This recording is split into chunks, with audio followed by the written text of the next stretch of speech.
बिस्मिल्लाहिर्रहमानिर्रहीम। आज के प्रोग्राम में 3 अहम चीज़ें। नंबर 1, मोबाइल एक्सपोर्ट के मामलात किस तरह हल हो सकते हैं। नंबर 2 पर आपको बताऊंगा कि कौन से एक नया एलिमेंट वजूद में आ रहा है कस्टम के अंदर, जो गाड़ियां किस तरह अपनी किस किस अंदाज में निकलवा रहे हैं और गवर्नमेंट को चूना लगा रहे हैं। नंबर 3 पे आपको मैं बताऊंगा कि मुख्तलिफ मोबाइल कंपनीज जो है किस तरह उनके एहलकार बदउनवान जो हैं, जो काम कर रहे हैं, किस तरह लोगों के साथ ज़्यादतियाँ कर रहे हैं और उनके मकासद क्या हैं। तो चलते हैं अपनी टॉप स्टोरी की तरफ। पाकिस्तान में इन दिनों एक नई बहस छिड़ चुकी है आला हुक्काम, मोबाइल इंडस्ट्री के ज़िम्मेदारों और असेंबलिंग प्लांट्स के ज़िम्मेदारों के दरमियान। वो ये है कि पाकिस्तान से मोबाइल फ़ोन किस तरह एक्सपोर्ट हो सकते हैं। ये मैं गुज़िश्ता वीडियो आपको बता चुका हूँ कि अक्सर हुकूमती इदारे के पास इदारे जो हैं वो मीटिंग्स करते हैं। अब IT शामिल हो गया, इससे पहले PTA था जिसमें EDB था और दूसरे FBR थे, इसी तरह स्टेट बैंक इंतज़ामिया थी और मिनिस्ट्री ऑफ कॉमर्स और जो इंडस्ट्री शामिल होती है नई, वो शामिल होती थी इन गुफ्तगू में। लेकिन अभी तक कोई नतीजा इस वजह से नहीं आया। एक छोटी कंसाइनमेंट 1,20,000 की तकरीबन फीचर फ़ोन की इत्तला के मुताबिक जो एक्सपोर्ट की गई एक इदारे की जानिब से, उसके अलावा कोई माल एक्सपोर्ट नहीं हुआ। ये बात और है कि यहाँ से तैयार होने के बाद गुज़िश्ता साल एक नई लहर उठी थी कि वहाँ से माल यहाँ आने की जगह यहाँ से माल बाहर जा रहा था। मकसद कहने का ये है, जैसे स्मगलर्स, दोस्त अहबाब बाहर से जो माल लाते थे वो यहाँ से तैयार होके मेड इन पाकिस्तान माल जो है संबल्ड करके बाहर तेज़ी से जा रहा था और अच्छे पैसों में बिक रहा था। वो इस तेज़ी से गया जिसके पहले तो लाने के पैसे देते थे, उसके बाद कस्टम के हुक्काम यहाँ से वापस ले जाने के पैसे वसूल करने शुरू हो गए फ़ी ट्रॉली। ये नाचीज़ ने उस वक्त बड़ी स्टोरी चलाई, जिसके बाद एक इंक्वायरी शुरू हुई और एक बड़ी कंपनी ने इस पर बैंड लगाया। यहाँ से बाहर माल भेजने के ऊपर पकड़े गए, उस पर जो है वो जुर्माना और उन डीलर्स के जिसका माल पकड़ा गया था वो उसके पैसे भी काटे गए। उसके बाद वहाँ शिकायतें हुई दुबई के अंदर और दीगर ममालिक में, जहाँ उस कंपनी का जिसका स्टॉक यहाँ से जा रहा था, उनके जो वहाँ के डिस्ट्रीब्यूटर थे उन्होंने शिकायत की और कंपनी ने बैंड कर दिया। ख़ास तौर पे इन्फिनिक्स के मुतालिक मैं आपको बता चुका था कि वो उन्होंने अब ऐसा सिस्टम कर दिया जो पाकिस्तान के लिए है तो वो पाकिस्तान और बाहर के लिए बाहर वो चलता रहे। अगर दूसरे मुल्क में जाएगा तो वो सॉफ्टवेयर फिर नया डलवाना पड़ेगा, यह काम नहीं करेगा। अब मैं आपको इत्तला अर्ज़ कर दूं, फिर दोबारा जंग शुरू हो गई है कि एक्सपोर्ट कौन सबसे पहले करेगा। तो ये मैं आपको पिछला प्रोग्राम भी बता चुका हूं, उससे पहले वाले प्रोग्राम में भी। इंशाल्लाह जल्दी अगस्त के महीने में इम्कान है कि पाकिस्तान से एक्सपोर्ट इदारे करना शुरू होंगे। कौन से, यही एक ख़बर है जिसको मैं उस वक्त आपके सामने पेश करूँगा। इंशाल्लाह एक्सपोर्ट होगा पाकिस्तान से माल, जिसकी डिमांड पाकिस्तान से बाहर होगी वो माल एक्सपोर्ट होगा। लेकिन अगर आप चाहें, हुकूमत चाहे, डिस्ट्रीब्यूटर तो एक अलहदा, वो तो अंडर होते, कंपनी चाहे तो कल की जगह आज मामलात कर सकती है।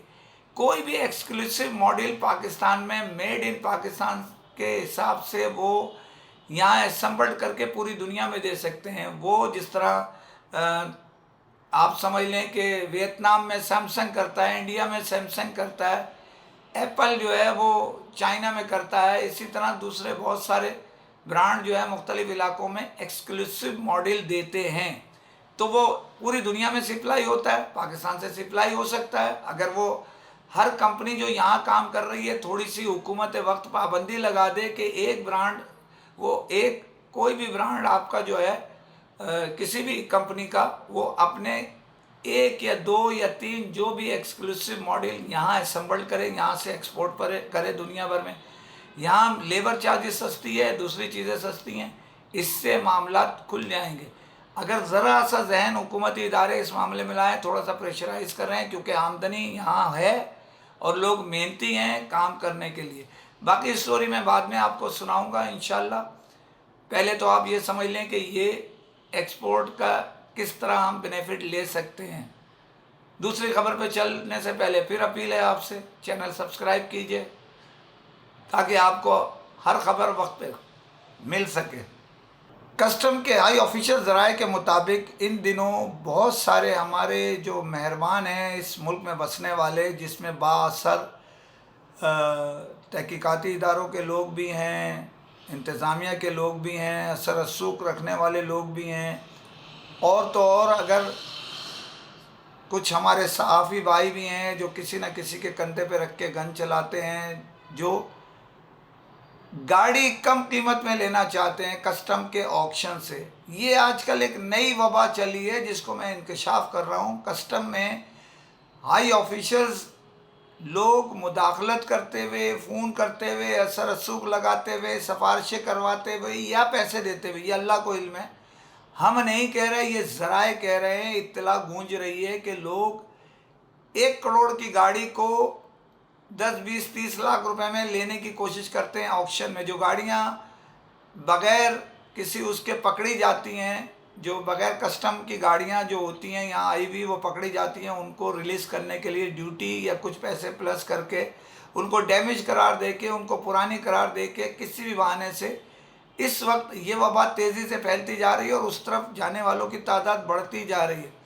तो कस्टम के हुक्काम पे मुख्तलिफ दबाव बढ़ते जा रहे हैं, जिसके बाइस कस्टम के हाई ऑफिसर से ये बड़ी खबर आ रही है कि इन दिनों किसी भी बेस में कोई शख्सियत है वो चौंक रहा नहीं है, बच रहा नहीं है, किसी भी तरकीब से गाड़ी हासिल करने की कोशिश करता है। उसकी वजह यह है कि उसमें उसको बड़ी तादाद में पैसे बच जाते हैं। तो यहाँ कस्टम हुक्काम, जो मिसाल के तौर पे कलेक्टर कस्टम है, उससे ऊपर एफबीआर के आला हुक्काम है, इस पे तवज्जो दें और इस मामले को मॉनिटरिंग करें कि ये अफवाहें हैं तो उसको रद्द कर दें, और अगर ख़बरें सही हैं तो ज़रा इंक्वायरी करें कौन कौन इस बहती गंगा से हाथ धो रहा है तो उसको रोका जाए। और जो टैक्स की मद में और दीगर मामलात में बचत की तरफ जा रहा है तो इनमें खां कोई भी इसमें शरीक हो जो सिफारिशें करा रहा है। मेरे जैसा छोटा आदमी अगर किसी बड़े आदमी को पकड़ के सिफारिश करा रहा है तो नुकसान तो मुल्क का ही हो रहा है, उस बड़े आदमी की जेब से तो जा रहा नहीं है, वो फ़ोन कर रहा है या सिफारिश कर रहा है या लेटर लिख रहा है। तो ये बड़ी ख़तरनाक बात है एक जो चल रही है, उस मामले को भी आप तवज्जो दें। फिर अपील है, चैनल सब्सक्राइब कीजिए। पाकिस्तान में मोबाइल इंडस्ट्री से वाबस्ता लोग इस वक्त ख़ास तौर पर डीलर्स इंतहाई परेशान हैं। उसकी बुनियादी वजह यह है कि जिसकी लाठी उसकी भैंस, जिसकी सिफारिश है वो अपने काम उल्लू सीधा कर रहा है। कहने को माल ब्लैक में हो रहा है, लेकिन इनसाइड स्टोरी क्या है? इनसाइड स्टोरी ये है कि कंपनी अपना माल डिस्ट्रीब्यूटर को देती है और डिस्ट्रीब्यूटर एमडीज़ को या अपने डीलर्स को देते हैं। लेकिन कंपनियों में हाई जो जॉब कर रहे हैं हमारे मुख्तलिफ़ कंपनियों में, कुछ बदउनवान कुछ कंपनियों के लोग ऐसे हैं जो मखसूस लोगों को स्टॉक बढ़ा के देते हैं, या उनकी दुकान बंद दुकानें जो हैं, अक्सर सर्वे किया जाए जो बंद दुकानें हैं उस पर भी माल बिक रहा है जबकि वो कारोबार नहीं कर रहा। मैं पहले भी आपको बता चुका हूँ कि बहुत सारी अरसा दराज से 38 साल से 39वां साल शुरू हो रहा है मेरा। मैं अल्हम्दुलिल्लाह कारोबारी एक छोटा सा डीलर हूँ, लेकिन अगर मैं नहीं कर रहा था काम, तो अगर मैंने किसी टाइम काम किया था तो मीटर चालू है, मेरे लिए चल रहा है मामला। तो अगर चल रहा है तो उसकी इंक्वायरी होनी चाहिए और जो चीज़ें दी जा रही हैं उसको चेक किया जाए कि माल स्टॉक कहाँ जा रहा है। ऐसा नहीं है कि डीलर्स भी जो हमारे एमडी हैं वो कभी कम रेट पे भी देना पड़ता है, जब स्टॉक ज़्यादा आ जाता है तो आधे % पे भी काम करते हैं, लेकिन इनको तक़वियत कौन देता है? बदउनवान किस्म के कुछ लोग हैं जिनकी तफसीली स्टोरी मैं जमा कर रहा हूँ, इंशाल्लाह आपको दूंगा। ख़ास तौर पे एक ब्रांड, एक जो ग्रुप है उसकी एक ब्रांड तो बहुत टॉप पर चल रही है, उसकी स्टोरी आपको समझ से बालातर है। मुझे ये शुबा होता जा रहा है कि कुछ लोग अगर उनकी इंक्वायरी कराई जाए, उनके चेक एंड बैलेंस, उनके बैंक बैलेंस को चेक किया जाए, तो मुझे लग रहा है थोड़े अरसे में दुकानों के मालिक भी वो बन जाएंगे जिस किस्म की हरकतें वो कर रहे हैं। ये नाचीज़ तो कभी ब्लैकमेल नहीं करता, लेकिन दोस्तों को आगाह करता है कि होशियार मिस्त्री होशियार बाश, आपका पर्दा किसी वक्त भी चाक हो जाएगा। सीधा रास्ता पकड़े, लोगों के साथ कॉपरेट करें, बद्दुआओं से बचें और दुआओं की वो करें। मैं तफसीली खबर आपको इंशाल्लाह ज़िंदगी ने वफा की कुछ दूंगा। कुछ आपको निशानदेही कर दी है जिसकी वजह से वो कहते हैं कि आंखें खुली रखें, आपको बहुत कुछ नज़र आएगा। इजाज़त चाहता हूँ, फिर आपसे अपील, चैनल सब्सक्राइब कीजिए। फ़ी अमान अल्लाह।